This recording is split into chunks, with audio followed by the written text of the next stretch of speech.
Hello Guardians, it is the last Xur day before Shadowkeep launches. We are on Io over here in Giant Scar, and let's get it going. As we drive over to his location, I do want to quickly tell you guys about a giveaway I have going on. It is for an ElGato Stream Deck. So if you guys are new to the channel or just curious what a Stream Deck is, go to the link below in the description. I'll put a link for what the item actually is itself. It's just a really helpful tool for pretty much anybody who uses a PC. And then also it's really good for content creators and streamers, but not just for those. Pretty much anybody can use this thing. So Xur is over here in his cave. Let's see what he's got. Again, remember that giveaway. Check out the description below for all the goodies and details. Okay, we've definitely got some stuff to talk about here. One, this is the last week for Xur before Shadowkeep, so if you are missing anything from your collections, try your luck at a Faded Engram. Remember, if you don't have anything listed here, buy it before you buy the Faded Engram so you're not double dipping on something and buying two of one thing. That would be a bummer. And remember, this is through just Forsaken. No annual pass engrams, no armor from the seasons are in here. That will change next week, but currently the Faded Engram only goes through Forsaken exotics. So what do we got? First is Vigilance Wing. If you do not have this weapon, make sure you buy it. It is about to get a 25% buff when it comes to Shadowkeep. So this thing is a pretty awesome pulse rifle. 5-round burst. When a nearby ally is killed, you gain health regeneration and increased movement speed. So if somebody goes down near you, you'll stay alive a little longer. Also increase weapon performance and greatly increase recovery when its wielder is the last living member of a fire team. If you are stuck in a pickle, this one will help keep you alive a little bit more. But the big thing about this is it's just a really good workhorse 5-shot pulse rifle, and it's about to get a 25% damage buff. That's huge. This thing already feels pretty solid at mid-ranges, mid to long range, so that middle range is usually it's like wheelhouse, because Graviton is probably what I put in the far range. But this thing feels good, has some awesome ornaments to it, you've got some cool looks to it, and on top of that, it's about to get a hell of a lot stronger. So if you don't have this thing for some reason, make sure you buy it. Second, we've got the Lucky Pants for the Hunters. So, cool look.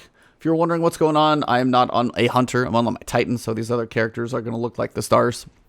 Perk here, precision hits load 1 round into the chamber of stowed hand cannons. Hand cannons ready faster and are more accurate immediately after swapping to them. Hand cannons are definitely going to be a thing in Shadowkeep. If the artifact holds true, one of the barrier mods is going to be related specifically to hand cannons itself. So hand cannons being as an alternate, we've got the exotic hand cannon, potentially, which is going to be your like heavy, like exotic energy weapon sniper type thing. That one might be really powerful. And, you know, precision hits load 1 more round into the chamber.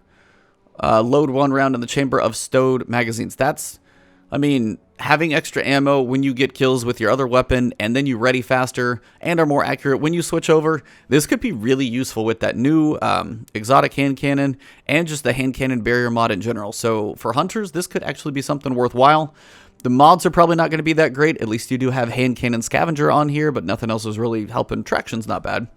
But the big thing about most of these exotics, while the perks on these exotics, like traction, submachine gun, hand cannon scavenger, these aren't really going to matter.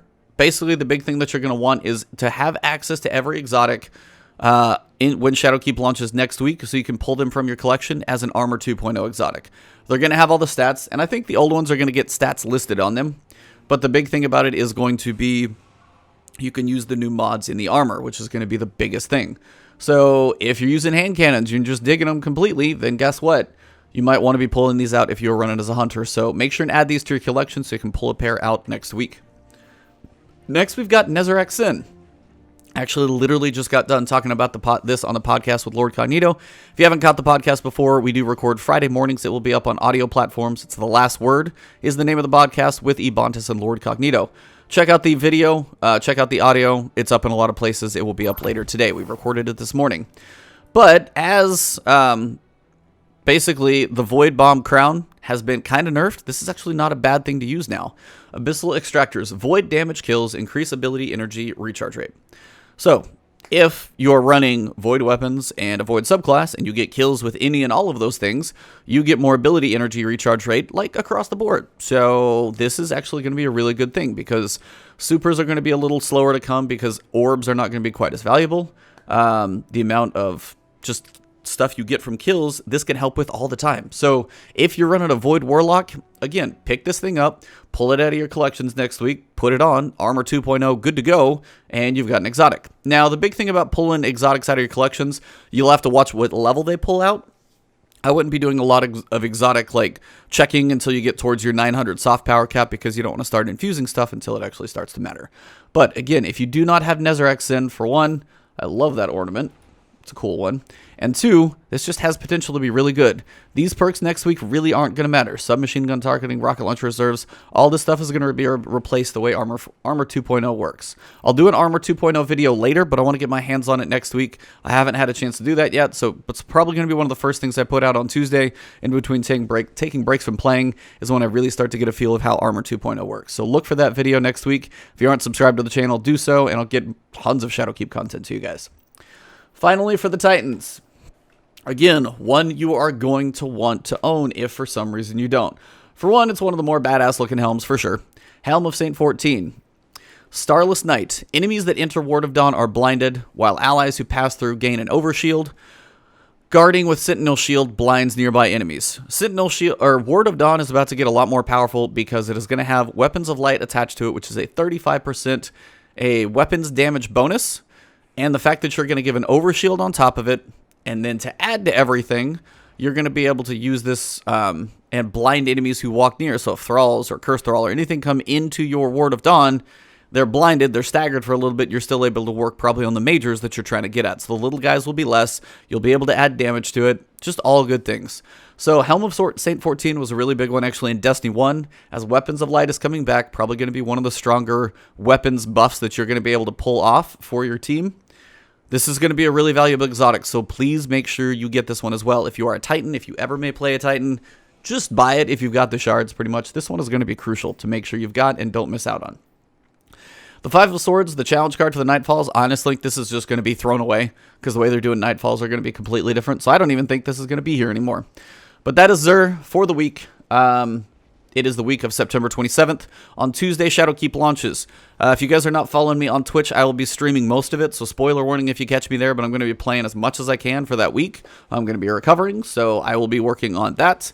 And then, remember, maintenance is on Monday. So, 10 a.m. Pacific on Monday, maintenance will be happening. Destiny 1, Destiny 2 are going to be completely offline for 24 hours. When the servers kick back on, make sure you jump on Shadowkeep as quick as you can, but make sure if you are playing on PC that you do not miss the steps they put out in this week at Bungie this week. Read through that, the Bungie migration, migrating to Steam. Make sure you follow all the steps. Make sure your characters and cross-save and all that stuff is going to be accurate. So please, please, please make sure you guys follow all those steps. I don't want anybody losing anything when they migrate. They laid it out pretty clear. Take the time, do it right. 5 minutes is not going to make a difference. So make sure you do those migration steps correctly. That's important. But this is Xur for the week of September. Well, today's September 27th at least. You got 3 days. Basically, you got Friday, Saturday, Sunday. Monday morning, after about lunch, this thing's gone for 24 hours and Shadowkeep launches. So thank you guys for the support lately on the videos and everything. It has been awesome. You guys make sure and enjoy your weekend.